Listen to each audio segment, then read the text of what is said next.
Hello，大家好，歡迎嚟到 The Wave 嘅頻道。今日終於有時間去 Sony Store 攞之前落咗單嘅 WFL98。今日嘅影片除咗開箱之外，仲有就係做簡單嘅測試，對比一下我手上嘅真開放式真無線耳機 Xperia Eardeal 嘅差別。好啦，開箱。同 WF-1000X-M4 一樣，今次嘅包裝都係用咗環保物料，絕大多數減少咗塑膠嘅使用。另外，今次 WFL98 喺環保上面更上一層樓。耳機嘅外觀部分，甚至乎用埋汽車嘅塑膠部件，達至更少嘅碳足跡。跟住就係 WFL98 嘅充電盒，耳機本體嘅 close-up 鏡頭，俾大家欣賞。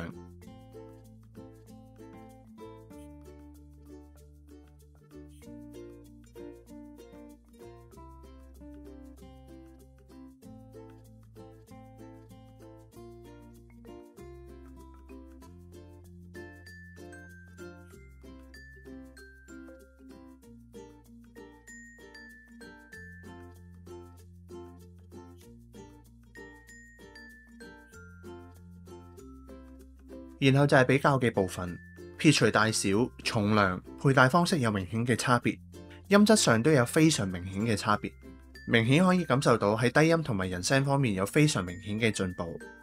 跟住就係通話音質比較，由於近期疫情比較嚴重，所以我只好喺屋企用幾隻喇叭喺唔同方向播放街邊嘅環境噪音去模擬。要注意嘅係，我採用嘅方式係經過 voicemail 去協助錄音。有機會唔可以完全反映到實際同對方通話嘅品質。首先係 Xperia Eardeal， 我依家用緊 Xperia Eardeal， 喺我唔講嘢嘅時候，我嘅背景會唔會非常之嘈雜？另外喺我講嘢嘅時候，會唔會收到埋啲環境聲？然後就係 WFL98， 我依家用緊 WFL98。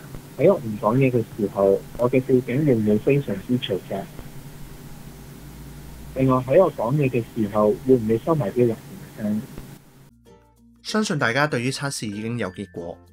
好啦，今日嘅開箱同測試就去到咁多。如果你哋中意呢條影片，就得閒留言撳個 like，訂閱 The Wave 去睇到更加多嘅相關影片，同埋打開影片更新提示。